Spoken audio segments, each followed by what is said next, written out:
ইক্ষাপুর 10 বছর যেদিন পূর্ণ হবে সে মারা যাবে। ঋষিবর এমনকি কিছু পদ্ধতি আছে যার দ্বারা আমি কিছু করতে পারি। নারদ ঋষি মাথা ব্যথা চুলকে বলছে, মহারাজ এমন কিছু পদ্ধতি নাই যে যার কর্মের ফলে তার কর্মায়ণ নিয়ে এসেছে তাকে চলেই যেতে হবে। সবাই রেগে বসেন না গো, সেখানটা বাইরে পিছনে একটু রেগে সামনে সামনে বসেন, সামনে বসেন, সবাই পিছনে জায়গা পাচ্ছে না মানুষ বসতে।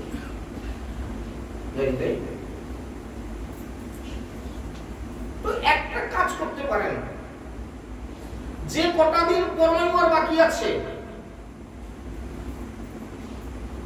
এই কটা দিন আপনার ছেলেকে কোনো সাধুর কাছে পাঠিয়ে দেন, কোন ভক্তের কাছে পাঠিয়ে দেন, যেখানে বসে সে হরিনাম শুনবে, হরিনাম করবে। খুব মন দিয়ে শুনবেন কি পদ্ধতিটা দিল, কোন সাধুর কাছে পাঠিয়ে দেন, যাত্রার কাছে না, সাধুর কাছে। যে কটা দিন কর্ময়ু আছে এই কদিন হরিনাম করবে। আপনারা শুনে মনে শুনছেন কি হলো দেখুন।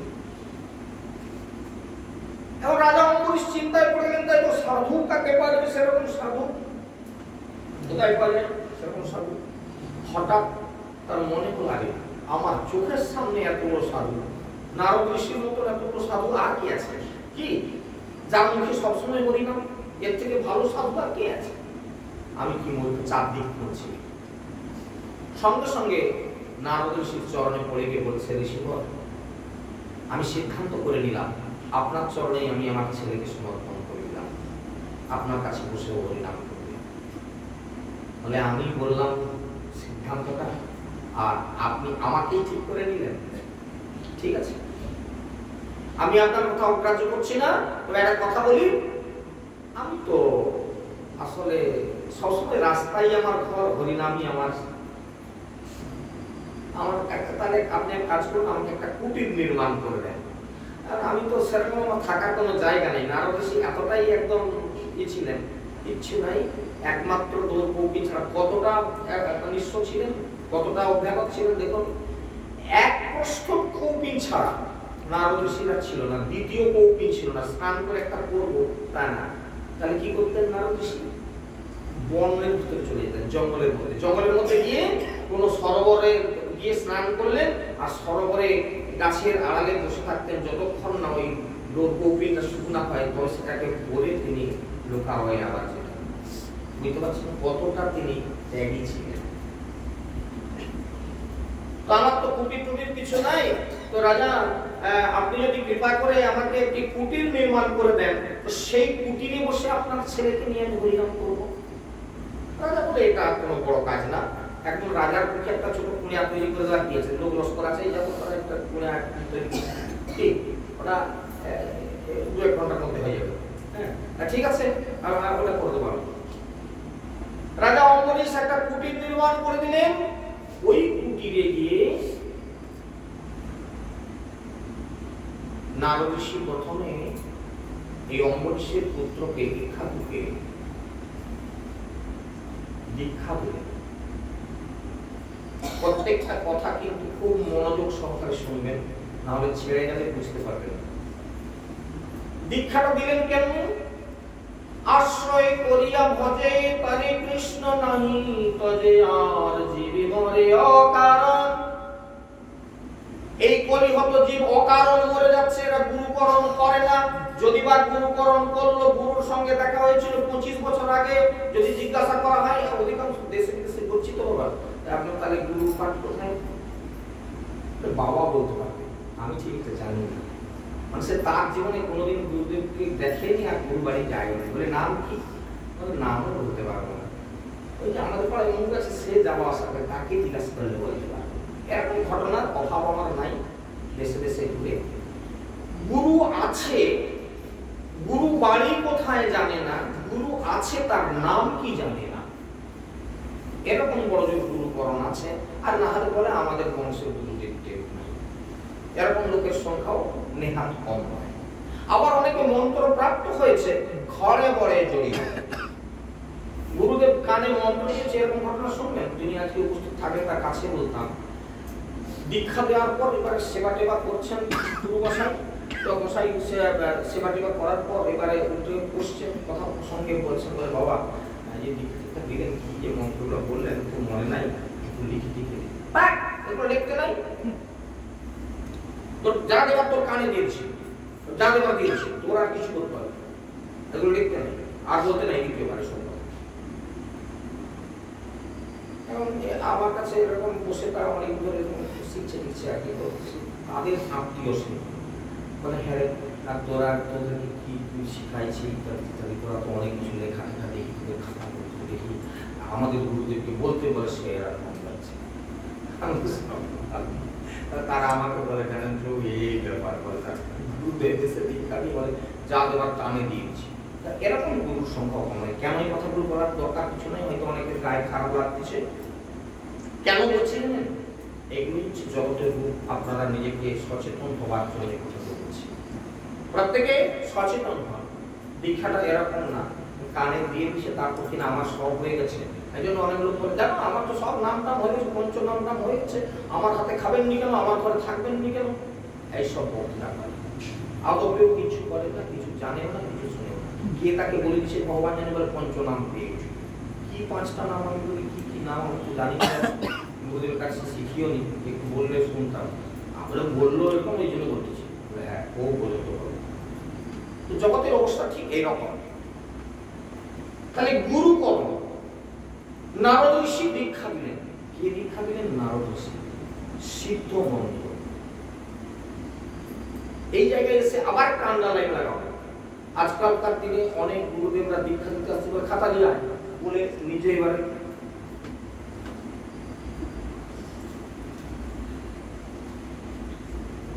সকালবেলা দেখি কোথায়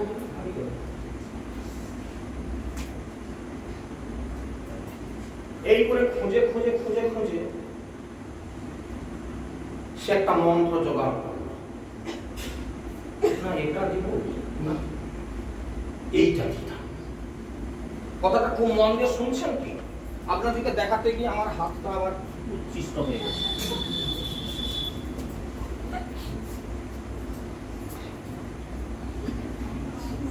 কেননা দেখবেন যে গ্রন্থে মন্ত্র দেওয়া আছে, আমি আপনাদের বলে দিচ্ছি, ওখানে অনেক প্রকারের মন্ত্র আছে। একাক্ষরীয়, দ্বিঅক্ষরীয়, তিনঅক্ষরীয়, চতুরক্ষরীয়, পঞ্চাক্ষরীয়, ষড়াক্ষরীয়, অষ্টাক্ষরীয়, দশাক্ষরীয়, দ্বাদশাক্ষরীয়, চতুর্দশাক্ষরীয়, ষোড়শাক্ষরীয়, অষ্টাদশাক্ষরীয়, বিভিন্ন প্রকার মন্ত্র আছে। আবার কোন কোন গ্রন্থে যে সমস্ত ধ্যান যোগী যোগমার্গের যারা, তাদের জন্য কি আছে, নাম অনুযায়ী, নামের আদ্যক্ষর অনুযায়ী কি মন্ত্র পাবে এগুলো দেয়া আছে।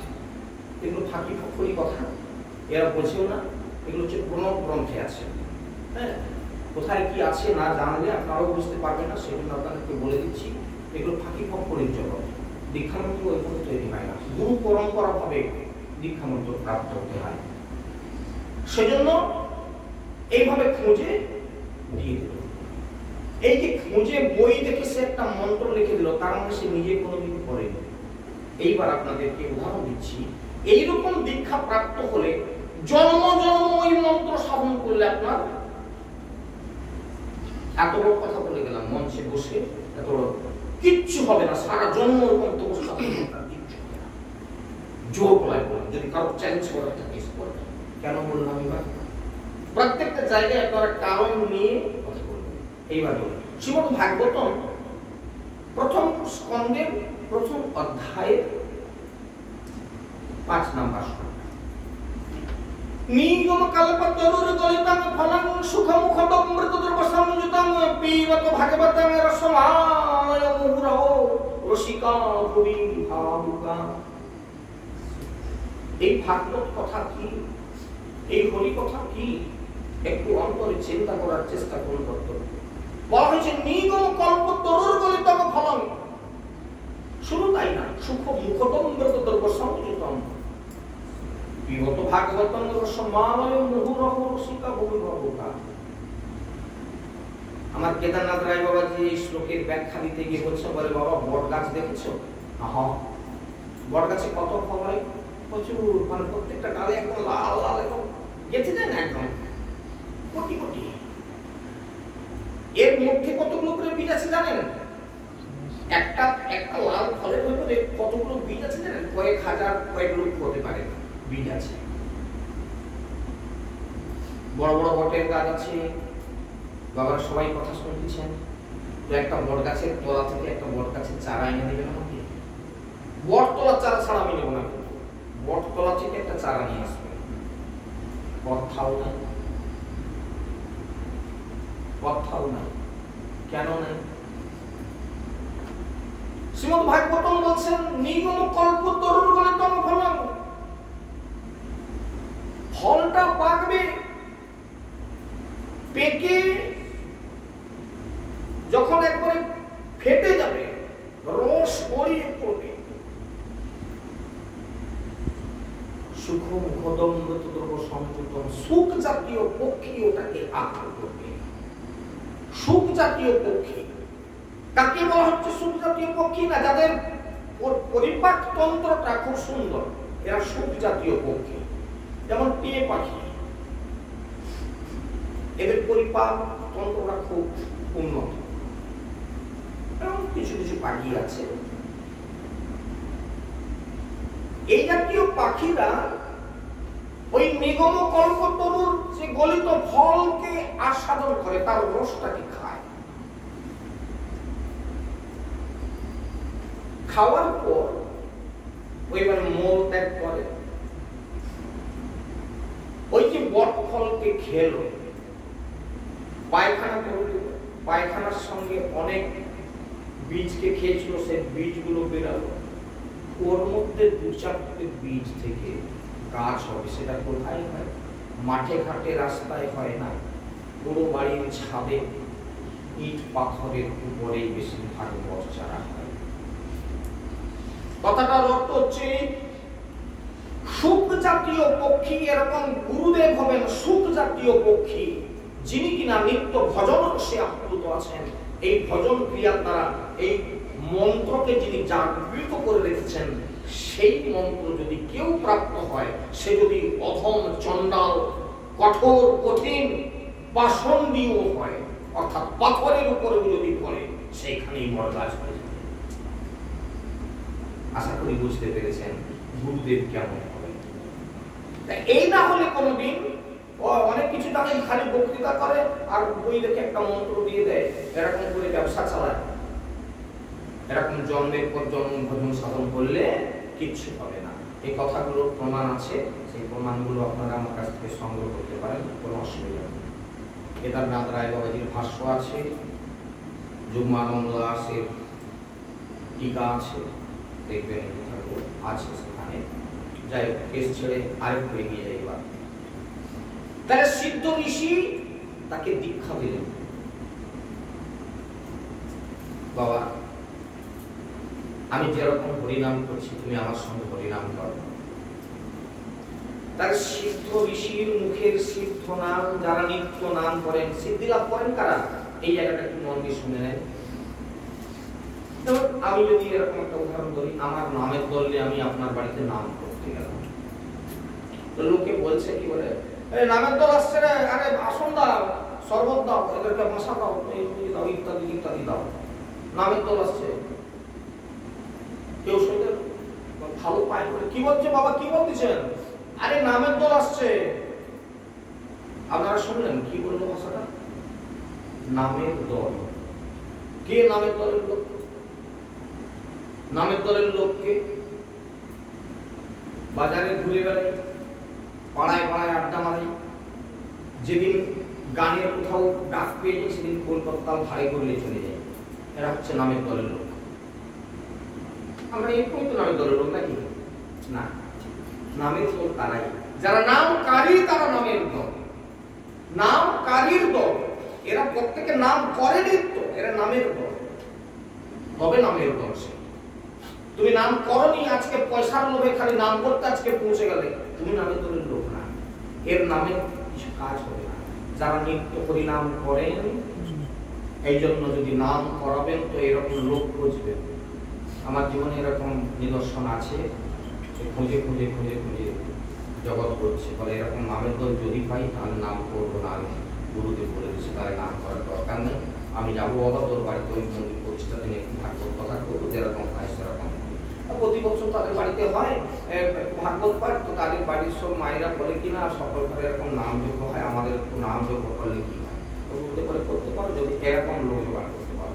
তিনি খুঁজে খুঁজে আসছেন, তো এই জন্য নামের দল প্রস্তুত। তাহলে প্রকৃতপক্ষে যারা নাম করে তারাই নামের দলের লোক হতে পারে, তারাই নাম করার অধিকার পেতে পারে, আর তাদের নামেই বিয়া বাদ বাকি হবে না বাবা। নিত্য যাহা সত্য তাহা, ছোটবেলায় সে বিদ্যাসাগর মহাশয়ের লেখা পড়েছিলাম, নিত্য যাহা করিবে নিত্য তাহা অভ্যাস করিবে, আর যাহা নিত্য তাহা সত্য। প্রত্যেকদিন যারা হরিনাম করেন নিষ্কপট চিত্তে, এরা হরিনাম শুনতে শুনতেই যাওয়ার জন্য যাবেন। আর যারা ডুপ্লিকেট, তারা ডুপ্লিকেট থেকে পরিষ্কার কথা। এই কথাগুলো যদি কারো গায়ে লেগে থাকে আমি তাকে প্রণাম জানালাম, যার গায়ে লাগলো তাকে আমি প্রণাম করি, কেননা ঠিকই করছেন, হ্যাঁ আপনার গায়ে লাগছে ভালো। আর যদি দু চারটা গালি দিয়ে যান আমার মতো বাবাজিকে আরো ভালো, তাকেও আমি প্রণাম করি, কেননা এই কথাগুলো এত সত্যি যে তাকে আমি প্রণাম জানাই। যদি কেউ এটাকে জন্য আমি গালি দেয়, তাকে আমি প্রণাম জানালাম, এতটাই সত্যি। সিদ্ধ ঋষির কাছে দীক্ষা প্রাপ্ত হলেন, আর সিদ্ধ ঋষির পেছনে বসে হরিনাম করতে লাগলেন। নারদ ঋষি নাম করতে করতে বিভোর হয়ে গেছে।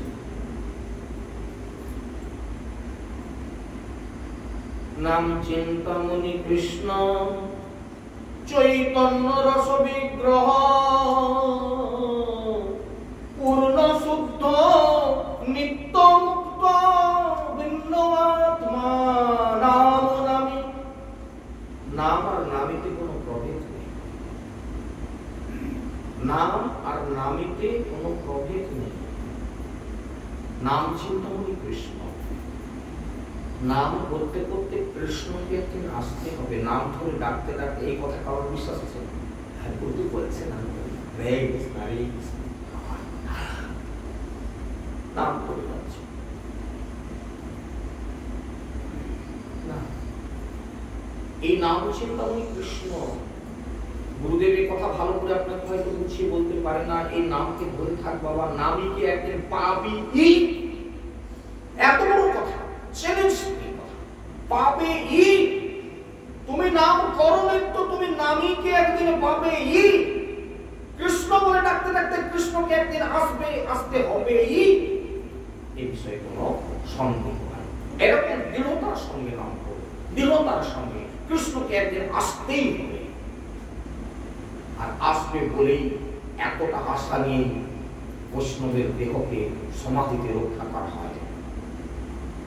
রাধারানী বলেছিলেন, আমি জানি একদিন না একদিন কৃষ্ণ বৃন্দাবনের মাটিতে ফিরে আসবে, আর সে যদি এসে সেদিন রাধারানী বলে রাধারানী বলে কাঁদে, আমি সইতে পারবো না। সেই জন্য আমার দেহটাকে তোরা কদম্বের ডালে তুলে রাখ। সেই যুগটা ফুরিয়ে গেছে, কাক শুকুনে খেয়ে উঠবে, গন্ধ উঠবে কেন। এই জন্য পরবর্তীকালে বৈষ্ণবরা সিদ্ধান্ত নিয়েছেন যে কোনো বৈষ্ণবের দেহকে রেখে দিতে হয়। কিসের কারণে? কৃষ্ণ দর্শন পাবে, একদিন না একদিন কৃষ্ণকে পাবে। যাকে সে এতদিন ধরে ডাকলো, সে একদিন তাকে সে খুঁজবে, সেদিন খুঁজে পাবে না। তাই সমাধির মধ্যে বৈষ্ণবের দেহকে বসিয়ে রেখে দেওয়া। তত্ত্ব জানে না, যাকে তাকে কম্বল দিয়ে দেয়। মদ খেয়ে মরে গেল আদিবাসী পাড়ায় গিয়ে, এবারে বৈষ্ণব করে ছেড়ে তাকে সমাধি দিয়ে। এই কথা কোথাও বলা নেই। তাকে সমাধি দেওয়া হবে, আছে আমার কাছে উত্তর পক্ষ মীমাংসা, পূর্ব পক্ষ মীমাংসা গ্রন্থ আছে। আপনারা সাক্ষী রেখে গ্রন্থগুলো পড়বেন, তাহলে বুঝতে পারবেন। আমার কথা দিয়ে শুনে জানেন কোথায় আছে, কোন গ্রন্থে আছে, আপনাদের চোখের কাছে আমি আঙুল দেখিয়ে দেবো। তার মানে আমার কথা নেওয়ার দরকার নেই, কারণ বক্তৃতা অনেকেই দেয়। আমি বক্তৃতা ভালো বক্তৃতায় বিশ্বাস করবেন, প্রত্যেকটা কথা প্রমাণ নেবেন। নারদ ঋষির পেছনে বসে হরিনাম করতে লাগলো ইক্ষাগ্নি। নারদ ঋষি সিদ্ধ ঋষি, নামে বিভোর, এও বিভোর। ভগবান কৃষ্ণ যেখানে হরিনাম হয় সেখানে সে পৌঁছে যায়। এই যে হরি কথা হচ্ছে, সামনে ভগবান বসে আছেন, সে কথা গ্রন্থে বলা আছে। তুলসী কাননং যত্র যত্র পদ্মবনানি চ পুরাণ পঠনং যত্র তত্র সন্নিহিতঃ। এই যে গ্রন্থ পাঠ হচ্ছে আপনারা নিশ্চয়ই বসে আছেন, ভগবান এখানে বসে বসে শুনছেন এই কথা এসেছি। অন্তর দিয়ে যেন বিচার করবেন আমরা কোন জায়গায় বসে আছি। এই জন্য দেশে বিদেশে এই আসনটা খুব সাবধানে গ্রহণ করবেন, প্রণাম করে বসবেন।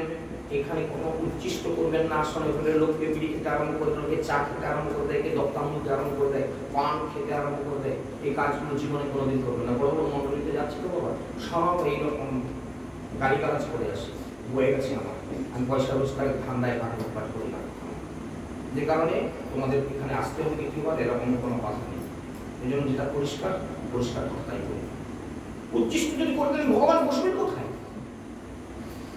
তোমরা সেখানে দক্তা এমন বের করছো, মুখের দক্তার গন্ধে ভগবান বসবেন কোথায়? তোমাদের কাছে ভগবান বসবে?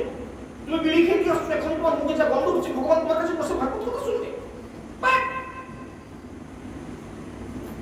তুমি বৈষ্ণব হয়েছো তোমার কি? কতটা বৈষ্ণব তোমার তো দেখে বোঝা যাচ্ছে। তুমি বিড়ি খাওয়ালো, তোমাদের নেশা, তুমি দক্তার মধ্যে চলো, তোমাদের নেশা। বাবা গোসাইরা বসবে, গদি করে দিয়েছে, তাকিয়া দিয়েছে, মা গোসাইরা বসবে।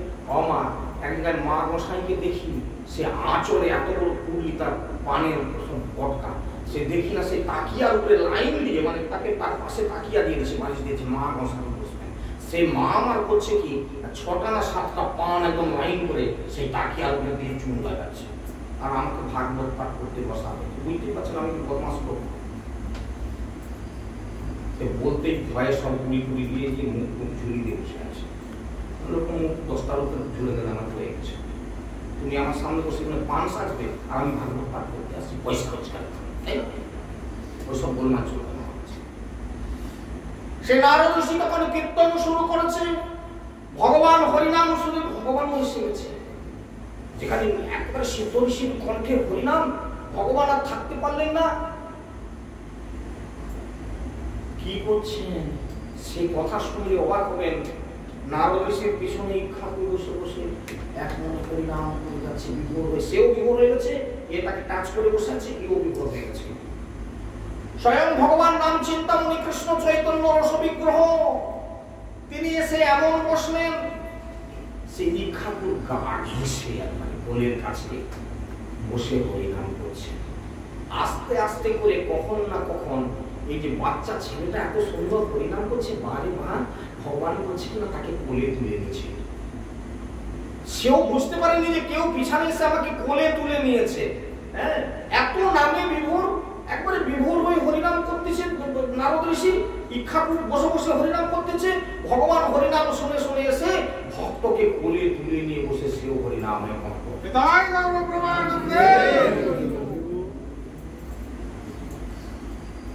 এখন 10 বছর পরমায়ু আজকে শেষ হচ্ছে। যমরাজ বলে, এই তোমরা যাও, যমের দূত বলছে যাও, সেই ইক্ষাকুকে আজকে তার পরমায়ু শেষ হবে, তাকে নিয়ে আসবে, তারপর তার শাস্তি বিধান করা হবে। যমের দূতরা যম রাজা পাঠিয়ে দিয়েছে, এসে তারা পাশ নিয়ে তারা দাঁড়িয়ে আছে, দড়ি লাঠি ইত্যাদি নিয়ে বেঁধে নিয়ে যাবে ইক্ষাকু। কিন্তু হরিনাম যার মুখে তার কাছে যমের দূতরা আসবে না, তার কাছেও ঘেঁষতে পারবে না। এরা পাশ হাতে করে দাঁড়িয়ে আছে তো দাঁড়িয়ে আছে। আর সে 10 বছর বয়স তার পূর্ণ হয়ে গেল, আরো কয়েক ঘন্টা দাঁড়িয়ে আছে। বলে না, এ তো হবে না, এ প্রভুকে খবর দিতে হবে। বলছে প্রভু কি হয়েছে রে বাবা? না বলে প্রভু বিপদ। কি বিপদ? না বলে সেই ইক্ষাকুর পরমায়ু তো শেষ। দেখবেন চলুন ভগবান শ্রীহরি তাকে কোলে নিয়ে বসে আছে। কি? আমি তো তারই আদেশ মতো কাজ করি।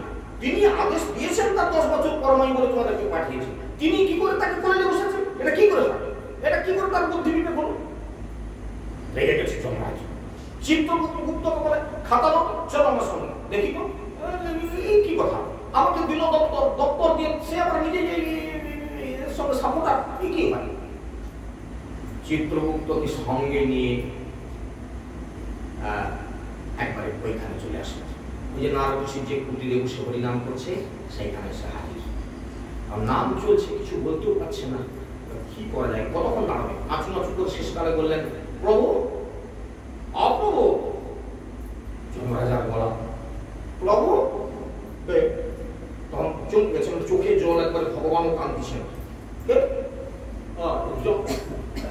যমরাজ এখানে কেন বাবা? না প্রভু, আপনি তাকে কোলে নিয়ে বসে আছেন, এই ঠাকুর এর আজকের কর্মায়ু শেষ হয়ে গেছে, আপনি কি কোলে নিয়ে বসে আছেন কেন? আমার লোকজন এসে ফিরে গেল। কি বললে বাবা? চোখের জল টল এরকম মুছে বলে কি বললে? আরেকবার বলো না। বলে এই ঠাকুর কর্মায়ু শেষ, তাকে আপনি কোলে নিয়ে হরিনাম করছেন কেন? এই ঠাকুর কর্মায়ু শেষ কে বলছে? চিত্রগুপ্ত একবার চোখে চশমা ছিল, খাতাটা দিত না। হ্যাঁ, এই দেখুন, এতদিন আমি সংসার চালাচ্ছি, কারো ভুল হয়নি, আপনার করা ভুল হয়ে যাবে। এই দেখুন, সে একদম চোখে চশমা লেড়ে ফেড়ে অবস্থিত, কান দু কানে দুটা করম বোঝা আছে। কখন বলতে কোন দিকে কি লিখতে হবে না লিখতে হবে, দু কানে দুটা করম, চোখে চশমা, একদম চোখ মাথা টাথা লেড়ে এরকম অবস্থা। এতদিন আমি চালাচ্ছি সংসার, কারো বেলা ভুল হয়নি। আজকে আপনি বলতেছেন কিনা 10 বছর বলে কে বলছে? এই দেখুন, বলে খাতাটা এগিয়ে দিল ভগবানের কাছে। ভগবান তো কামকে ছিল, হরিনাম শুনে এত হরিনামে বিভোর হয়ে গেছে। ভগবানের চোখে কাজল পরানো ছিল, কাজ্জল চক্ষু, সেই কজ্জল চক্ষু থেকে চোখের জল ঝরতে গিয়ে দু চোখ থেকে 2 ফোঁটা জল পড়ে গেছে 10-এর গায়ে। আচ্ছা, 10-এর গায়ে 2টা শূন্য যদি হয়, মানে 1-এর গায়ে 3টা শূন্য হলে কত হয় বাবা? 1000 বছর। ভগবান তখন চোখ টোক মুছে, তখন মানে তার আগে জল পড়ে গেছে, চোখ টোক মুছে তখন চিত্রগুপ্তকে বলছে, বাবা চিত্রগুপ্ত, তোমার একটু দেখায় ভুল হয়ে থাকবে বাবা। এতদিন ভুল হয়নি আমার, আজকে ভুল হয়ে গেল আপনার কাছে। এই চশমা ফশমা লেগে চশমা কি কাজে চলে যাচ্ছে আমার অবস্থা, রেগে গেছে। এত লোকের আমি চালাচ্ছি বাবা, ভুল হয়নি আমার বলবে। বলে বাবা একটু ভালো করে মাথা ঠান্ডা করে দেখ দেখি বাবা, এ তো দেখছি অন্যরকম বলে মনে হয়। খাতাটা এগিয়ে দিল চিত্রগুপ্তকে। চিত্রগুপ্ত নিজে দেখে, না এই তো 1000 বছর, সত্যি তো 10 তো নাই। এতদিন 10 দেখলাম, এ কদিন কতদিন খাতা উল্টাইছি আমি, 10 বছর পর নাই, আজকে এটা 1000 হয়ে গেল কি করে? রাগে তখন গড়গড় করছে এবং কান ঝাড়ছে, খালি মাথা নাড়ছে। এই কলম এখানে ছিল, কলমের মুখটা এদিকে ছিল, এর কলমের মুখটা এদিকে ছিল। সেই 1000-এর গায়ে 2টা কলম থেকে 1 ছটকা করে কালি পড়ে গেল। এই কলম থেকে 1 ফোঁটা, এই কলম থেকে 1 ফোঁটা। আচ্ছা, 1000-এর গায়ে 2টা যদি শূন্য লেগে যায়, কত হলো বাবা পরমায়ুটা? 1 লক্ষ বছর। চিত্রগুপ্ত তখন চশমা ভালো করে মুছে টুছে বলে, না মনে হয় গন্ডগোল হচ্ছে, না আবার মনে হয় মুছতে হবে, কি একটা ভুল হচ্ছে, চশমা টশমা মুছি ভালো। দেখে না 1 লক্ষ বছর। ভগবান বলে, দেখি চিত্রগুপ্ত খাতাটা। বলে, বাপ চিত্রগুপ্ত রে, এরকম ভুল করিস বাবা, লোকের 1 লক্ষ বছর পরমায়ু লেখা আছে, তুই তাকে বলে দিলি কিনা 10 বছর। বাবা দেখে শুনে কাজ কর বাবা, তোদেরকে দপ্তর বেশি, মানে তোরা এরকম করিস, ওই লোকের অন্যায় করতে নাই। তার 1 লক্ষ বছর পরমায়ু, তুই তাকে 10 বছর শেষ করে দিচ্ছ। হ্যাঁ, চিত্রগুপ্ত ভয়ে শুরুগুলো দেখা যাচ্ছে, এখন আমি তো দেখেছি। কিসে পারবো? এবার আপনাদেরকে প্রমাণ করি। এতক্ষণ গল্প শোনালাম, কাহিনীটা শোনালাম, এটা ভাগবতের কথা। কিসে পারবো? তাহলে হরিনাম এমন একটা বস্তু যে হরিনাম করতে করতে পরমায়ু বৃদ্ধি হয়, পরমায়ু কমে না। আমরা যে সময়টা এই হরিকথা করছি, এই সময়টা আমার পরমায়ু থেকে কাটা যাবে না, ভগবান বলে দিয়েছে। এই জন্য চালাক পাটি তারা, যারা হরিবাস করছে, বসে বসে হরিনাম করছে, হরিকথা করছে, হরিনাম কীর্তন করছে, এরা চালাক পাটি। তবে ওই ব্যবসায়ী কীর্তনিয়ার জন্য মাস্ট মনে রাখবেন, এখানটা আন্ডারলাইন লাগিয়ে তুমি তো পয়সা রোজগার করতে এসেছো। কায়দা আছে বাবা। বলে আমি তো কীর্তনিয়া, একদম জাত কীর্তনিয়া, প্রতি নাইট আমার বুকিং আছে। তাহলে তো বাবাজি যখন বলছে তাহলে তো ভালো, তুমি তো পয়সার জন্য কীর্তন করছো বাবা। আরো বেশি পয়সা দিয়ে কীর্তন করে কি ঠাকুর পরমায়ু বাড়ায় না। প্রেম কোথায় তোমার? তোমরা ঢপবাজি দেখাও খালি কীর্তনের আসরে, আর পয়সাটা গণবার সময় যদি বলে কেউ যে 500 টাকা কম দিয়েছে, কিছু মনে করবে দিয়ে তো বাবা, ওটা এগ্রিমেন্টে লেখা আছে, যেটা এগ্রিমেন্ট আছে ওর কোনো কম করতে পারবো না, 60,500 টাকা দিয়ে। এটা তো এ ব্যাখ্যা করে বলা আছে গ্রন্থে। আপনারা চাইলে গ্রন্থগুলো দেখবেন, তাহলে বুঝে যাবেন যে কি বললো। তাহলে হরিনাম হচ্ছে এই বস্তু যে হরিনাম যখন যতটা সময় করবেন সেটা কর্মায়ু থেকে কাটা যায় না। আপনার যে কর্মায়ুটা ভগবান দিয়েছিল ওটা থাকবে, তার সঙ্গে তারা হরিনাম যত বেশি করবেন সেই সময়টা তাদের কর্মায়ুর সঙ্গে যোগ হবে। সেই জন্যই তো 111 বছর।